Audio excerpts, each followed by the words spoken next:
I'm gonna give you the lowdown on everything you need to know about blushes, how to apply it, your face shape, the textures, all of that stuff. We're gonna go through it really quickly.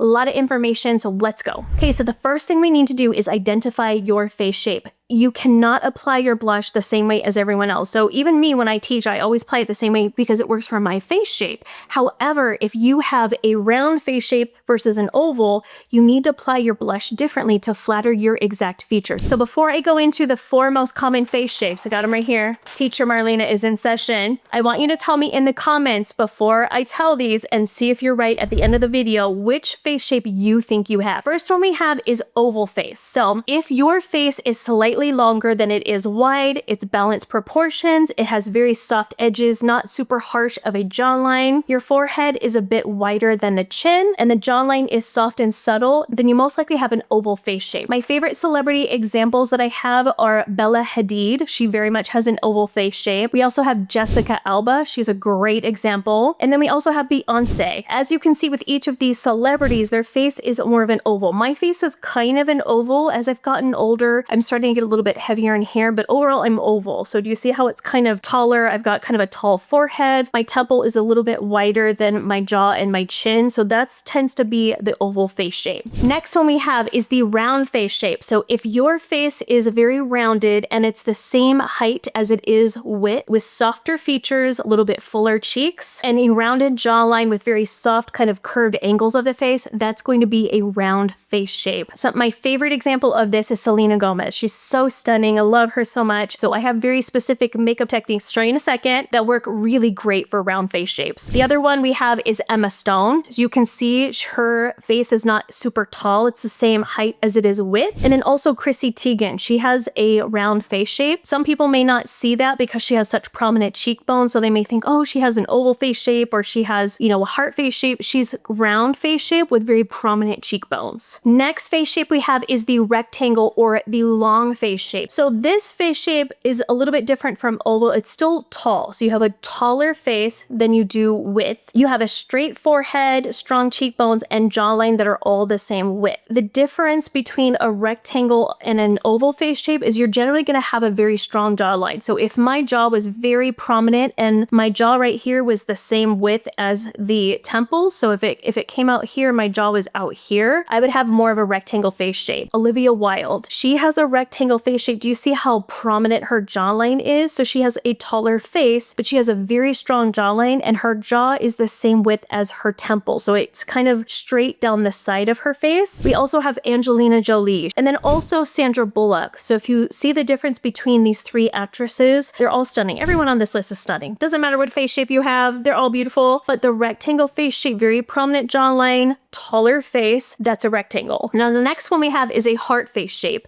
So heart face shape is going to have a wider temple very much compared to the jaw and the chin. So a heart face shape is just that. It looks like a heart. Some people may have the widow's peak with a hairline, some may not, but overall, if their forehead is pretty wide compared to the rest of their face and they have a very narrow jaw and very narrow chin, that's a heart. Some great examples we have of that are Reese Witherspoon. Love her so much.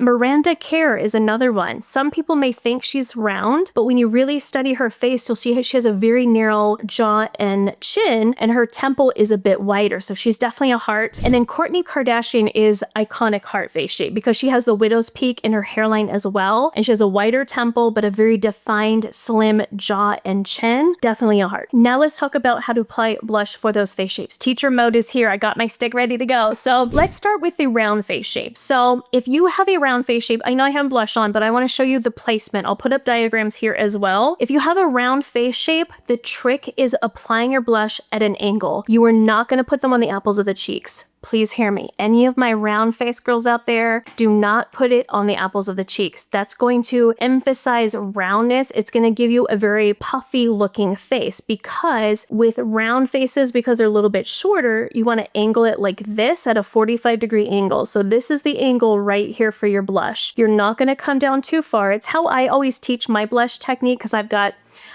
chubby cheeks, so even though I'm an oval, I have some fullness in the cheeks. So doing an angle like this, applying the blush right here and coming up at an angle, that's going to elongate a round face shape, making it look taller. So think angles. Next face shape we have is oval, and it's kind of similar to round, except for you could put on an oval face shape a little blush here on the apples of the cheeks, but then you're gonna blend it up like this. If you were an oval face shape and you have very strong cheekbones, follow your cheekbone. That's still gonna elongate the face a little bit, but if you feel like you want more of a youthful appearance, you could put a little bit more here on the apples of the cheeks and then start to swipe it upwards. So it's kind of a similar technique to round. You wanna keep it angled, but add a little bit more fullness right here, if that makes sense. So still angled like this. We're not going to come sideways, about like this 45-degree angle, a little bit more fullness here, and blend it up. Rectangle face. Now with rectangle face, it's a very strong angular face.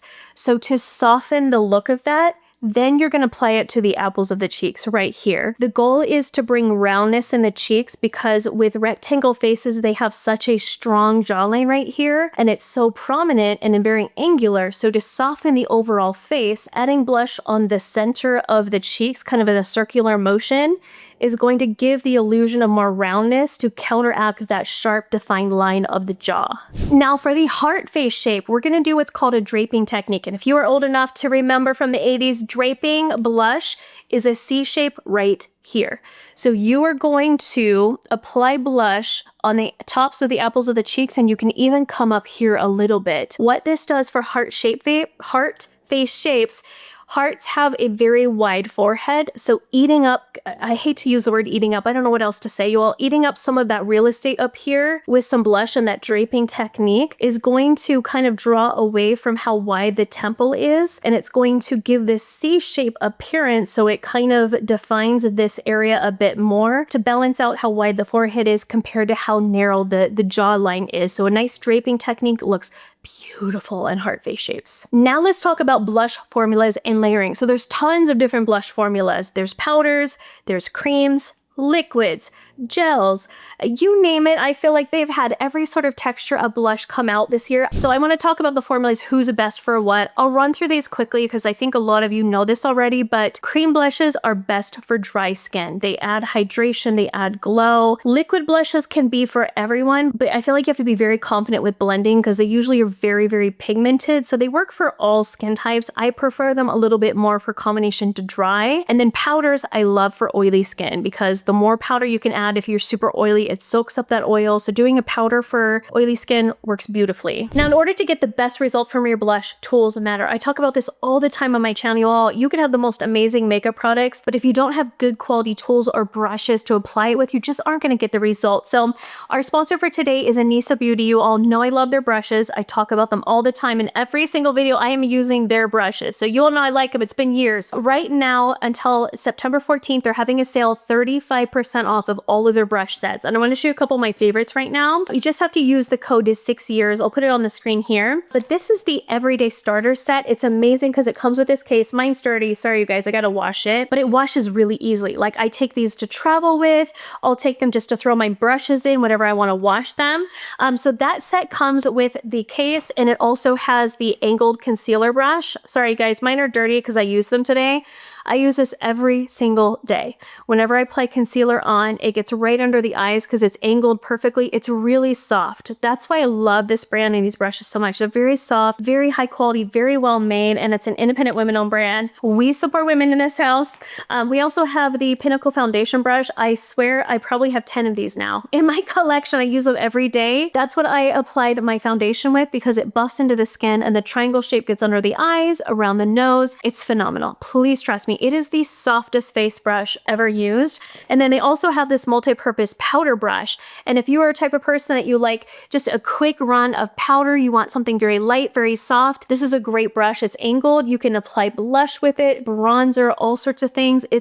I wish you all could come through the screen and just feel how soft they are. They are so phenomenal. So that's one of my favorite sets. And then my other set that they have right now are my two favorite brushes. It has the Pinnacle Foundation brush and it has the concealer brush. So if you want just two high quality, amazing face brushes, I would start here because these are the two I consistently use every single day. So I'll put all the information in the description box below if you all want. Everyone who's been on my channel, you know I'm a huge fan of Anissa Beauty. They make incredible makeup brushes, you all. I love them so much. I use them all the time. So So thank you so much, Anissa Beauty, for sponsoring today's video. 35% off all the sets until September 14th. With powder blushes, you're gonna start with something, a brush that's not too dense, and try to find a formula that has some pigmentation, but not a ton. You can always add more versus taking some off. I mean, you all know mostly how to apply powder blush, but I just wanna show you. Just tap it on, and I did one layer already, so I'm just adding a second layer. And you can always add more, but don't go for something super pigmented, because then it's gonna be harder to blend out. But if for whatever reason you feel like it's too bright, you can take a brush that had your foundation on it. You can gently tap on top to kind of blend it in a little bit. And then for cream blushes, they come in pots and they also do the sticks. I really like this House Labs one. I like to apply creams with a brush also, so same type of brush, something that's not too dense, but has enough density that it's gonna pick up the color. So I like to swipe it on the brush, get a light layer of that, and then tap it on. And I picked up too much product, you all, but this is good. I'm gonna show you what to do to fix it. Same thing that we did earlier with that foundation brush. You can come in and start to blend it in. And do you see how it's giving me that glow? I like applying creams on top of powders just because I feel like it gives that luminosity. Now this side, let's do the liquid blushes. So one of my favorite liquid blushes is the e.l.f. ones. I talk about this one a lot. It's a beautiful peachy color. Same technique. If your liquid blush comes in a wand like this, I like to apply it over powders for longevity, but also to change the texture to a, more dewy type of finish. So I tap it on the skin like that, and then I like to come in with a brush that's not too dense again, and same thing, stipple on like this. And let me show you all how beautiful that looks with a liquid on top of a powder. Just gives you a very soft, natural sheen. The cream, if it has a more glossy formula like this House Lab one, is gonna give you that glassy sense. So cream, liquid, same technique, different looks. If you all would like to see what my favorite blushes of all time are, I'll put this video right here. I'll put the box here so you can check that out, because I have tested a lot of blushes in my lifetime. I don't play when it comes to formulas, so I'm so grateful you're here. I hope you come back next week for another makeup video.